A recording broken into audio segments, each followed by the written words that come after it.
Something has weighed on your spirit, making you question your worth and causing you to lose touch with the immense power within you. You were meant to shine, yet a sudden wave of doubt and inner conflict has dimmed that light, almost as if you've forgotten the true brilliance of your own essence. You know you're different, destined for something greater, yet it feels as though unseen forces are working against you. But understand this, you don't have to stay in this fog. The energy within you is far more powerful than any doubt or spiritual attack that seeks to diminish you.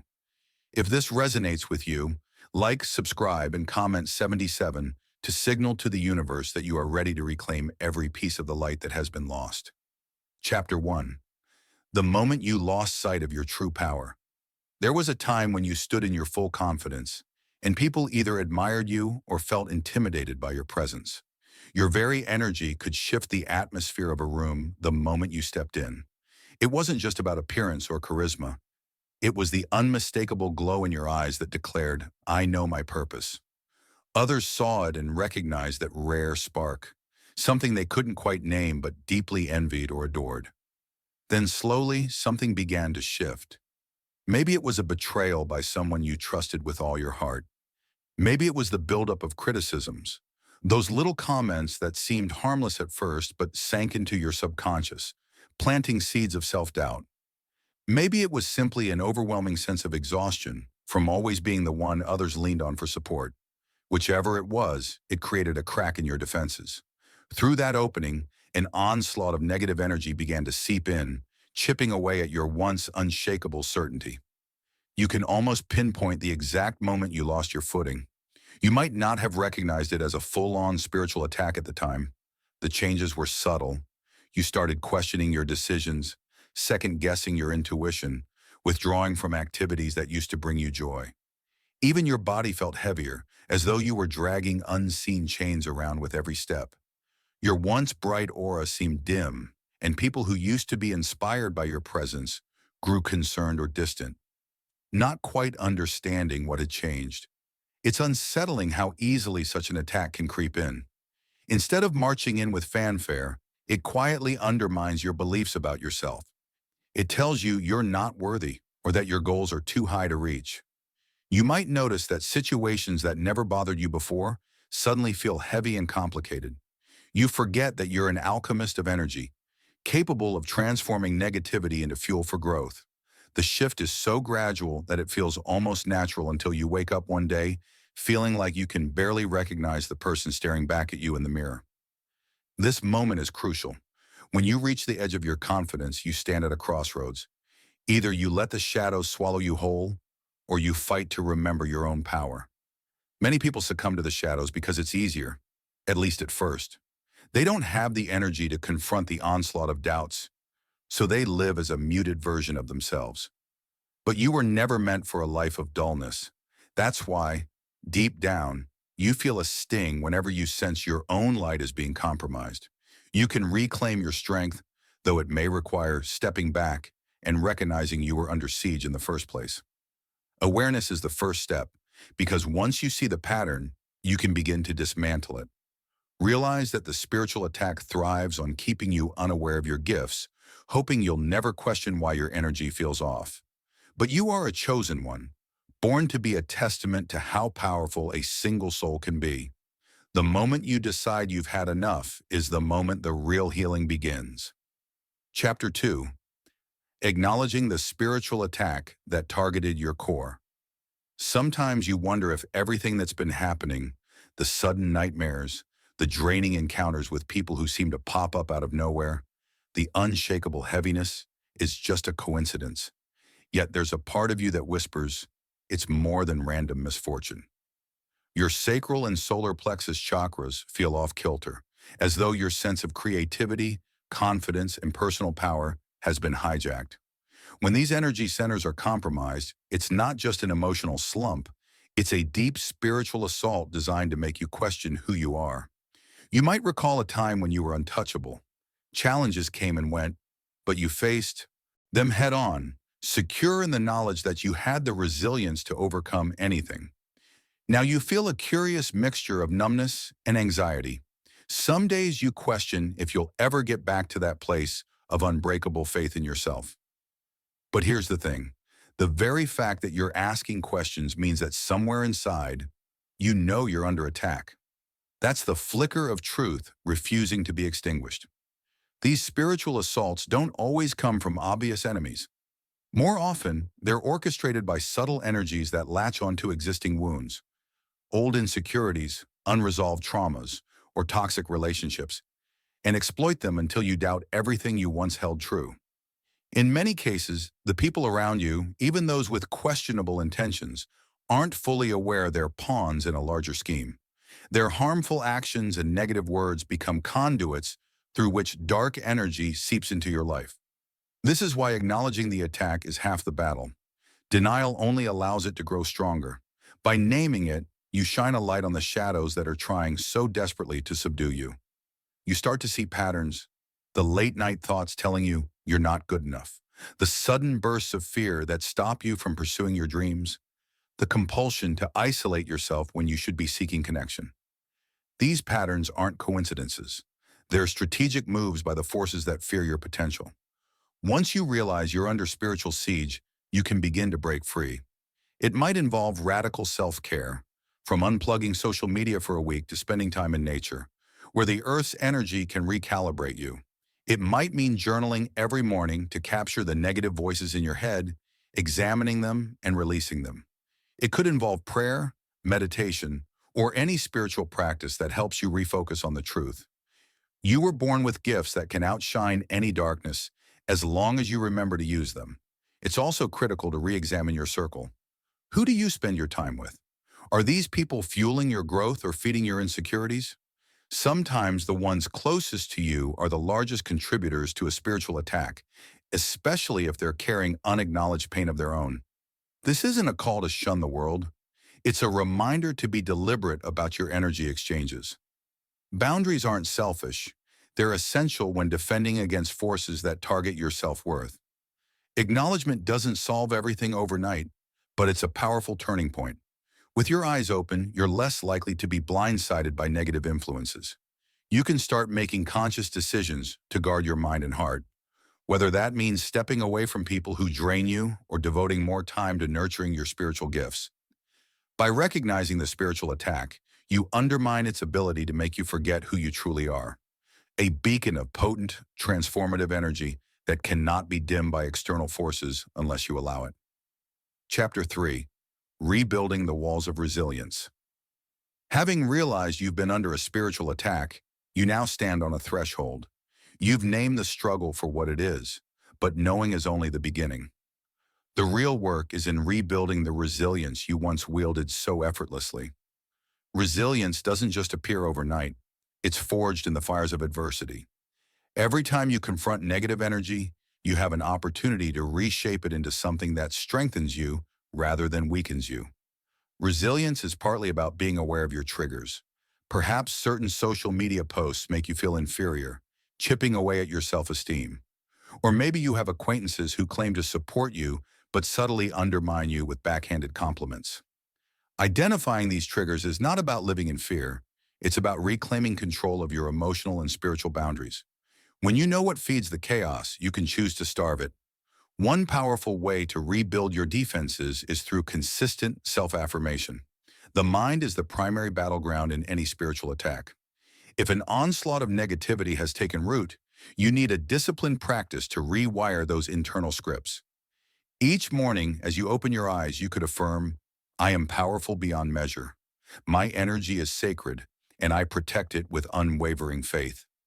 Repeat it until it feels like the most natural truth in the world. This might seem small at first, but words carry immense creative force. Over time, you'll notice a shift in how you perceive yourself. Another dimension of resilience involves rebalancing your energy centers. The reference script spoke of blocked sacral and solar plexus chakras, the realms of creativity, confidence, and self-worth. You can revitalize these by engaging in activities that reignite passion and remind you of your capabilities. If you used to paint but stopped because life got hectic, pick up the brush again. If dancing made you feel alive, slip on those shoes and let the music course through you. The point is to rekindle those flames that once burned brightly. reminding you that you are not just surviving, but thriving. Physical movement can be transformative. Whether it's yoga, running, or any form of exercise, moving your body helps dislodge stagnant energy, breaking up those spiritual blockages that feed apathy and hopelessness. Imagine each step or stretch dismantling the invisible chains that try to confine you. It's not just about fitness. It's a spiritual act of liberation, declaring that you are not a prisoner to anyone's negativity, least of all, your own self-doubt. Keep in mind that resilience isn't about always being strong. It's about allowing yourself to be human while trusting in your own capacity to rebound. Sometimes you will falter. Sometimes you will feel overwhelmed. But with each setback comes a deeper understanding of your inner fortitude. Resilience is built through the courageous choice to stand up again, even when a part of you wants to lie down and surrender. Don't be surprised if certain people in your life don't celebrate your resurgence. Some may prefer the subdued, forgetful version of you, the one that doesn't shake up their own insecurities. Their discomfort shouldn't derail your healing. You were never meant to stay small for the sake of others' comfort. Your journey to rebuild the walls of resilience is a personal call to arms, a chance to reclaim every ounce of strength that was siphoned away. Step by step, you rise, each movement fueled by the unyielding truth that nothing can keep you from your destiny unless you give it permission. Chapter 4. Recognizing the sacredness of your energy. There's a reason you feel off when surrounded by negative influences or when you sense envy from others. Your energy is not a casual commodity. It's a sacred force meant to uplift, heal, and empower you and those around you. When you forget its sacred nature, you leave the door wide open for people to drain you, manipulate you, and cast doubts about your worth. It's tempting to dismiss your energy as something intangible, especially when tangible demands, work, family, daily obligations, call for your attention. But consider how your spirit feels after certain interactions.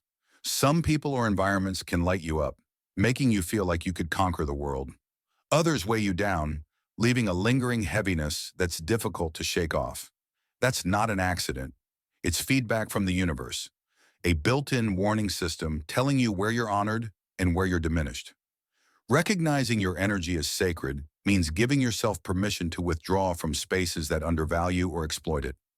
This may require redefining certain relationships, setting boundaries that feel uncomfortable at first, or even making major life changes you've been avoiding. For example, you might realize that your closest friend group, though familiar, thrives on gossip and negativity, pulling you into the exact vortex you've been trying to escape. Shifting your priorities can be painful, but the price of staying in draining environments is even higher: your sense of self. When you honor your energy, you also become mindful of how you invest it. You stop placing your time and focus on trivial distractions designed to keep you forgetful of your true power. Whether it's endless scrolling on social media or binge-watching shows until you can't think straight, these activities can temporarily numb your discontent, but ultimately rob you of the chance to channel your gifts productively. It's not about living without leisure or joy. It's about distinguishing between healthy relaxation and using distractions as a shield against growth. Sacred energy also demands reciprocation. Notice how some people continuously take from you your advice, your comfort, your love, without ever offering support in return. This one-sided exchange might have been manageable when your confidence soared, but during a spiritual attack, it becomes crippling. You end up depleted, believing the lie that you have nothing left to give. In truth, you have infinite reserves, but only when you cultivate relationships and activities that pour back into you. This recognition leads to what might be your greatest revelation. You have the right to say no. No to the event that drains you. No to the conversation that belittles you. No to the guilt that tries to keep you obligated. It's in these moments that you reclaim agency over your own life force. Far from being selfish, these refusals are acts of self-preservation, ensuring that the light you carry remains bright enough, not only for you, but for the people who genuinely value it.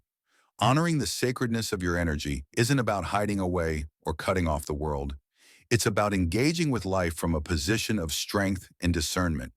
Each time you choose environments, people, and habits that celebrate your spiritual essence, you reinforce a cycle of abundance that leaves little room for spiritual attacks to take root. Your aura becomes less of a target and more of a beacon, emitting signals of resilience, self-respect, and unwavering faith in your calling. Those who can't handle this frequency will naturally fade away, leaving space for those who match your elevated vibration. Chapter 5. Shifting from victimhood to victory. Acknowledging you've been a target of spiritual manipulation is one thing. Transcending victimhood is another. This shift from victim to victor hinges on a single decision, whether you let adversity define you or choose to define it. Making this pivot requires courage, yet it restores all the personal power you believe was lost. First, recognize how you might still cling to victimhood. Sometimes the attention or sympathy that comes with being wrong can feel validating. Telling your story and receiving pity can be comforting, but it also tethers you to the very pain you yearn to release. True victory demands outgrowing that need for external validation and acknowledging that your life is about more than how others treated you. Next, create a clear vision for your future. Instead of merely fleeing negative forces, move towards something better. Vividly imagine your life free of betrayal and doubt, rising each day energized with an open heart and an unburdened mind. This isn't idle fantasizing, it's the impetus driving real, positive changes. Then reclaim your narrative. Replace phrases like, "I can't believe what they did," with reflections on what you're actively doing now for growth. Maybe you've established a healthy morning routine for meditation or exercise, or begun journaling your achievements. Every small forward step defies those forces that once confined you to helplessness. Seek a supportive community. Surround yourself with people who see your potential rather than your past hurts. Find allies, mentors, or online groups that champion your transformation. Their collective energy amplifies your progress, proving you're not alone in this journey. Remember, shifting from victimhood to victory isn't a single event, but a continual process. Old insecurities will sometimes resurface. When they do, meet them with compassion, not shame. Acknowledge your progress, then deliberately choose higher ground once more. Over time, these repeated affirmations reshape your identity, ensuring past storms can no longer shake your inner world. Crucially, adversity doesn't invalidate your power, it can refine it. Much like a diamond hardens under pressure, your gifts are sharpened whenever you confront challenges head-on. The secret isn't dodging trials, but extracting wisdom from each encounter. By converting pain into purpose, you rewrite your destiny, showing anyone who doubted you that attempts to dim your light only amplified it. Each wound transforms into a wellspring of strength if you choose to let it be so. Chapter 6. Anchoring your gifts. In the midst of struggle, even under siege, your gifts remain. They might feel suppressed or hidden, but they never truly disappear. Whether it's intuition, empathy, creativity, or leadership, these talents are part of your birthright. No spiritual attack can remove them unless you willingly let them go. The challenge is staying aligned with these gifts when fear and adversity overwhelm you. You may doubt your intuition or abandon your artistic passions, believing they're frivolous. Yet that's precisely how darkness wins, by sidelining the very qualities that keep you strong. Practicing your gifts, even in uncertainty, declares that no external force governs your core essence. Engage with what once set your soul alight. If you were a writer, write. If you're a healer, heal. Each act, no matter how small, keeps those embers alive. Hardship doesn't nullify your gifts, it can refine them. Struggle expands your empathy and resilience, sharpening your discernment so you better gauge draining situations or misleading signals. Sometimes you must adjust your environment to protect and nurture your abilities. That might mean finding a supportive community, attending a workshop, or simply designating a safe corner at home to practice freely. Even a tiny sanctuary can restore your spirit. Your gifts are both shield and sword, proof that a divine life force flows through you. They remind you that you're more than a person trudging along. You're a chosen soul with a singular purpose. By investing in your talents during dark times, you declare, "I remember who I am, and I will not abandon the destiny seated in me." Each step forward, however shaky, is an act of faith, and no attack can erase what is inherently yours. Chapter 7. Emerging Stronger and Unforgettable. You've braved betrayal and doubt, yet the core of who you are remains intact. New scars mark your resilience, proof that nothing could permanently derail you. Those who thought you naive or too idealistic failed to see you were designed to transcend. In this last phase of your ascension, experiences meant to shatter you have unlocked deeper wells of power. Self-doubt has given way to unshakable confidence forged through trials you survived. You speak and move with a poise that silently declares, I know what I'm made of. Though old triggers may still appear, you now face them with mastery, recognizing them as faint echoes of a past self you've outgrown. Gone is the craving for outside approval, replaced by a steadfast commitment to your highest vision. Others notice your transformation. Some will be inspired, seeking the secrets of your resilience. Others, threatened by your brilliance, might try to undermine you or drift away. Their reactions reveal their own insecurities, not yours.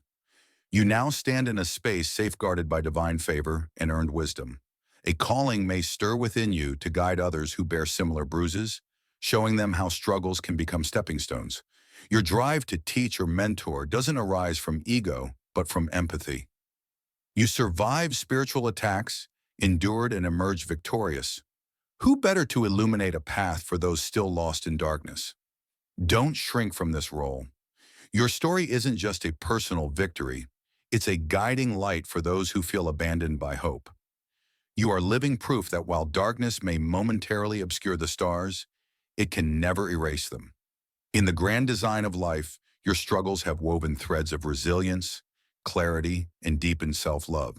You have cast off the worn-out cloak of victimhood and now stand in regal confidence, held together by faith and unwavering self-belief. You are unforgettable, not through loud words, but through an energy that speaks volumes before you even say a thing. This journey is far from over. New challenges will arise, and darker forces may try to dim your expanding light. But with each trial, you grow stronger, more rooted in your worth, and more dedicated to uplifting a world hungry for true brilliance. You've come too far to turn back now. This is your life, undeniable proof of a chosen soul who has reclaimed their true essence.